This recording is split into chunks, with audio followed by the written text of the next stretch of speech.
Hello guys, welcome back to our channel Sonmus vlogs. কেমন আছো তোমরা সবাই? আমি তো খুব ভালো আছি। চলে এলাম আর একটা নতুন ব্লগ নিয়ে। টাইটেল থাম্বনেল দেখে নিশ্চয়ই বুঝেই গেছো ব্লগটা কি নিয়ে হতে চলেছে। তো এই দেখো একদম ভোর উঠেছে, এটাই তোমাদের দেখাচ্ছিলাম। একটু ঘুম ভাঙছিল না, বাট সকাল সকাল তো উঠতেই হবে। সকাল উঠে আমি, দিদিভাই, আমার বর তিনজন মিলে স্নান করে নিয়েছি। আর এখানে আমি আর আমার ননদ মিলে বেরোচ্ছি। তো চলো আমি এখন রেডি হয়ে আসি। তোমরা ভিডিওতে তাড়াতাড়ি লাইক করে দাও। এই দেখো আমি এখন ফুল রেডি। কেমন লাগছে তোমরা অবশ্যই কমেন্ট করে জানিও। আর এই দেখো আমার বর, দুজনের ড্রেসের কালার কিন্তু একই ছিল। ও হলুদ কালারের জামা পরেছিল আর আমি হলুদ কালারের শাড়ি পরেছিলাম। এই দেখো আমি এখন বাড়ি থেকে বেরোচ্ছি, ও বেরোচ্ছে, সবাই বেরিয়ে পড়েছে। আর টোটো তো বাইরে এসে দাঁড়িয়েই আছে আমাদের জন্য। এখানে বেরিয়ে এসে দেখলাম ছোট বোন তো খুবই কাঁদছে, মানে আমার ছোট কাকিমার ছোট মেয়ে খুবই কাঁদছিল।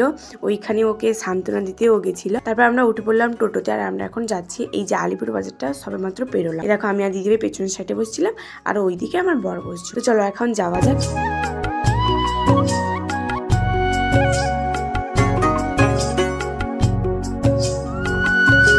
টোটো থেকে নেমে আমরা চলে আসি রসুলপুর ঘাটে। এই দেখো আমরা এখন ভেসেলে উঠে পড়েছি, আর এখানে আমরা দাঁড়িয়ে আছি।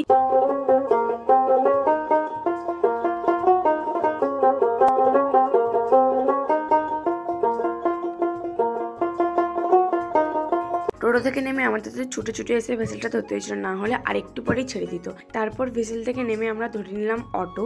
তো আমরা এখন যাব অযোধ্যাপুরে নেমে আমরা এখন হেঁটে যাচ্ছি। এই দেখো আমার মা আর আমার বর সামনে কিরকম হেঁটে চলেছে দেখছো। এই দেখো, আর আমি তো একদম শেষেই থেকে গেছি। এই দেখো সবার শেষে আমিই আছি। কিছুক্ষণ হাঁটার পর ফাইনালি আমরা পৌঁছালাম আমাদের গন্তব্যস্থলে। এই দেখো আমরা এখন পৌঁছে গেছি মন্দিরে। এই দেখো আমি তো খুব খুশি ছিলাম।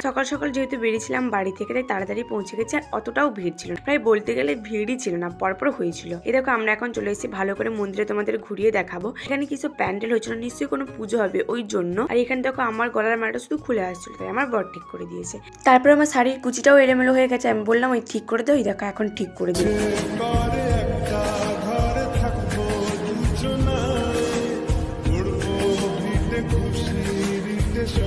बहुत तेज हो रहा है।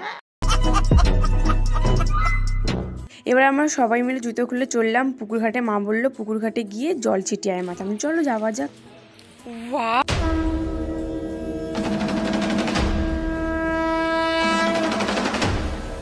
এই দেখো আমি আর দিদি হয়তো এখান থেকে দাঁড়িয়ে মহাদেবকে দর্শন করছি। এই মন্দিরে আমি ফার্স্ট টাইম এসেছি। পুকুর ঘাটে যে এরকম মহাদেব আছে আমরা তো জানি না, এত সুন্দর মহাদেবের মূর্তি করেছে সেটাও আমরা জানি না। এটার কাজ চলছে অবশ্য, অনেকটাই হয়ে গেছে। তারপর রং করা হবে, অনেক কিছু করা হবে। এই দেখো আমি জল ছিটিয়ে নিলাম। এইবারে গিয়েছে দিদি বলছে আমার মোবাইলটা ধরে দিয়ে। আমি ঠিক আছে চলে আসো। দেন আমরা একে সবাই মিলে চলে এসেছি। তারপরে আমার গলার মালাটা আবার দিদিভাইকে ঠিক করে দিতে হচ্ছে, কারণ আমার বর ঠিক করে দিয়েছিল বাট হয়নি, শুধু কেন জানি না খুলে যাচ্ছে। এবার ঠিক আছে তো চলো। এরপরে দেখো আমার বর নেমেছে মাথা জল ছিটাতে। তারপরে আমরা সোজা চলে আসছি মন্দিরে। এই দেখো মন্দিরে এসে আমি দিদিভাইকে ফলের ব্যাগটা ধরিয়ে দিলাম। এরপরে আমাকে যেতে হবে এখান থেকে যেখানে ভোগের রান্না হচ্ছে। ভোগের রান্নাতে কি লাগবে বা কিছু জিজ্ঞেস করতে গেছিলাম। ওই দেখো ওইখানে ভোগ রান্না হচ্ছে। আর তারপরে চলে এলাম ঠাকুরকে নমস্কার করতে। তারপরে দিদিভাই বললো সব ফলগুলো বের করে নিই, এরপর তো কাটতে হবে। এরপরে আমাদের ফলগুলো কাটা হবে। তো তোমরা দেখতে থাকো ব্লগটা। লাইক কমেন্ট শেয়ার সাবস্ক্রাইব করতে একদমই ভুলো না। এখন আমরা অঞ্জলি দিচ্ছিলাম, ওই সময় ভিডিও করা অ্যালাউ ছিল না, এই জন্য আমরা ভিডিও করিনি। তো এখন আমাদের অঞ্জলি দেওয়া শেষ। অঞ্জলি দিয়ে আমরা এখানে সবাই মিলে বসছিলাম, কারণ এখানে হালকা ফুরফুরে বাতাস আসছিল আর এখানে ছায়া হয়েছিল, খুব ভালোও লাগছিল। দেন মা বললো যা একটু ঘুরে আয় মহাদেবের কাছ থেকে। আমি বলছি হ্যাঁ চলো, একদম কাছে যাবো আমরা। দেখো আমি আর দিদি একদম টুকটুক করে তাড়াতাড়ি চলে যাচ্ছিলাম না, আমি স্পিড করে দিয়েছি, এত বড় ভিডিও হয়ে যাচ্ছিল, তার জন্য আমি তাড়াতাড়ি করে দিয়েছি। চলো যাওয়া যাক এখন মহাদেবের কাছে।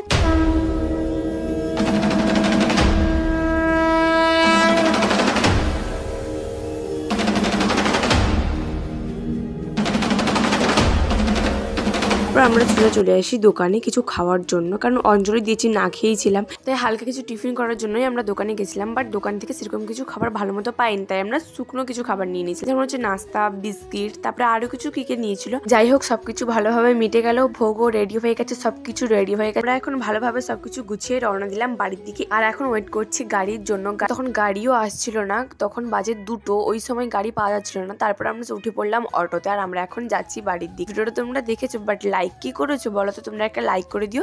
আর এই দেখো আমরা এখন পৌঁছে গেছি রসুলপুরের ঘাটটা।